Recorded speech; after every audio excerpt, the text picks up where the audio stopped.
Good morning বন্ধুরা, আশা করি আপনারা সকলে খুব ভালো আছেন এবং সুস্থ আছেন। আজকে আবার একটা নতুন রেসিপির মাধ্যমে দ্য কুকস অ্যান্ড কম্প্যানিয়নে আপনাদের সবাইকে স্বাগত জানাচ্ছি। তো বন্ধুরা, জন্মাষ্টমী তো হয়েই গেল, কিন্তু তালের মৌসুম এখনো আছে। আসলে তাল এমনই একটা পুষ্টিকর ফল যেটা আমাদের সবার এই সময় খাওয়া উচিত। এতে প্রচুর পরিমাণে পুষ্টি আছে, হজমের সমস্যা থেকে দূরে রাখে, শরীরকে ঠান্ডা করে এবং ওজন ঠিক রাখতে সাহায্য করে। শুধু তাল বলে নয়, আমাদের যা যা সিজনাল ফল রয়েছে সেটা কিন্তু অবশ্যই খাওয়া উচিত। যাই হোক, আজ আমি আপনাদের বানিয়ে দেখাবো এই তাল দিয়েই তালের রুটি। চলুন তাহলে বেশি দেরি না করে শুরু করা যাক।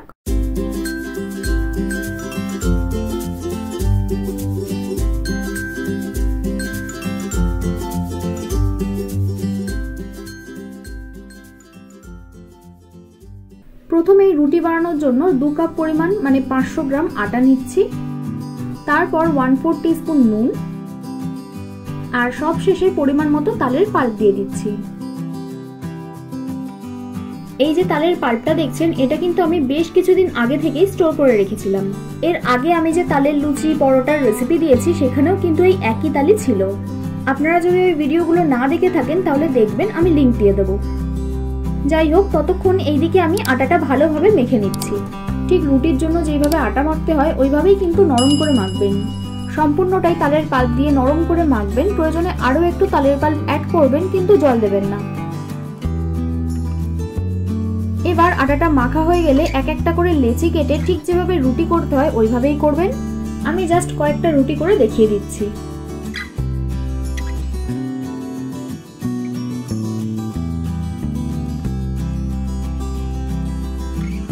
আর হ্যাঁ, বলে রাখি, তাল কিন্তু খুব তাড়াতাড়ি পুড়ে যায়, তাই বেশিক্ষণ আঁচে রাখার দরকার নেই। আপনারা এইভাবে রুমাল দিয়েও সেঁকে নিতে পারেন অথবা ডাইরেক্ট আগুনে ধরেও সেঁকতে পারেন, তাতে কোনো অসুবিধা নেই।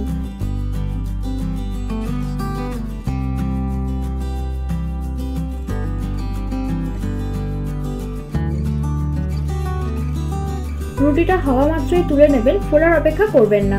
এই তালের রুটি না শুধু শুধুই অনেকগুলো খেয়ে নেওয়া যায়, জানেন তো। বেশ মিষ্টি মিষ্টি লাগে আর এতই নরম হয় যে কি বলবো। আপনারা এটা অবশ্যই বাড়িতে বানিয়ে খাবেন আর আমাকে জানাতে একদম ভুলবেন না। ও হ্যাঁ, আপনাদের তো জিজ্ঞাসা করতে ভুলেই গেছি, আপনারা প্রত্যেকে জন্মাষ্টমী কেমন ভাবে কাটালেন। আশা করি আপনাদের বাড়ির পুজো অত্যন্ত ভালোভাবে কেটেছে। আমিও কিন্তু এবারের জন্মাষ্টমী দারুণ আনন্দ করে কাটিয়েছি। সামনেই তো গণেশ পুজো, রান্না পুজো, তারপর দুর্গা পুজো তো চলেই এলো বলুন। আপনারা কিন্তু সবাই সুস্থভাবে প্রত্যেকটা পুজো কাটাবেন আর জমিয়ে খাওয়া দাওয়া করবেন। আজকের মতো এইটুকুই।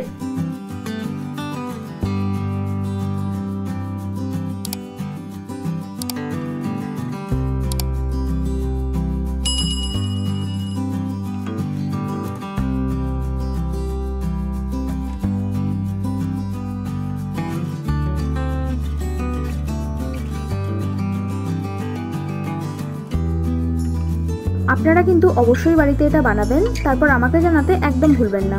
ভিডিওটা ভালো লাগলে একটা লাইক করবেন আর সাবস্ক্রাইব করে আমাকে আরও উৎসাহ দিন, যাতে এইরকম দারুণ দারুণ রেসিপি আপনাদের কাছে প্রতিনিয়ত আনতে পারি। আমি রান্নায় যা যা উপকরণ ব্যবহার করেছি সেগুলো আপনারা সব ডেসক্রিপশনে পেয়ে যাবেন। আমার বানানো রান্নাগুলো এতক্ষণ সময় নিয়ে দেখার জন্য আপনাদের সবাইকে অসংখ্য ধন্যবাদ।